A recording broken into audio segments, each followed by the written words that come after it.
Hello everyone, welcome back to my channel. ৩রা August ছিল অঙ্কিতার জন্মদিন, তাই ২ তারিখ রাত ১২টার কিছুক্ষণ আগে আমি আর রিয়া বেরিয়ে চলে গেলাম ওর বাড়িতে। এখন বাজে দেখতেই পাচ্ছ ১১টা ৫৩, পৌঁছে গেছি ওর বাড়ির সামনে। বৌদির সাথে আগেই কথা বলে নিয়েছিলাম, তাই বৌদি আমরা যেতেই দরজাটা খুলে দিল। আর এই যে অঙ্কিতার বার্থডে কেক, এটা আমি অবভিয়াসলি পাইলের থেকেই নিয়েছি।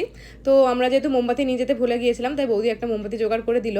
আর এই যে বাজে এখন ১১টা ৫৯, আমরা এখন যাচ্ছি অঙ্কিতার রুমে। ও বোধহয় পড়াশোনা করছে, কেন কি ওর রুমে লাইট জ্বলছিল। বৌদি এখন ওর রুমের দরজায় নক করলো, এবার ও এখন আসবে বাইরে। ও তো আমাদের দেখে ভীষণই সারপ্রাইজড হয়েছে, আশা করি খুশিও হয়েছে। ওখানে গিয়ে আমরা স্নেহাকে ভিডিও কল করলাম। কালকে আসলে অঙ্কিতার সময় হবে না, ও একটু ব্যস্ত থাকবে, সেই কারণে আজকে এরমভাবে এত রাতে যাওয়া। তারপর ও কেক টেক কেটে সবাইকে খাইয়ে দিল। সবাই বলতে আমি, বৌদি আর রিয়াই ছিলাম। ও হ্যাঁ, আমরা ওকে একটা ছোট্ট গিফটও দিয়েছি, যেটা হচ্ছে ওই বাইক চালানোর গ্লাভস, যেটা ওর আশা করি অনেক কাজে লেগে যাবে, কারণ অনেকই বাইক চালায়।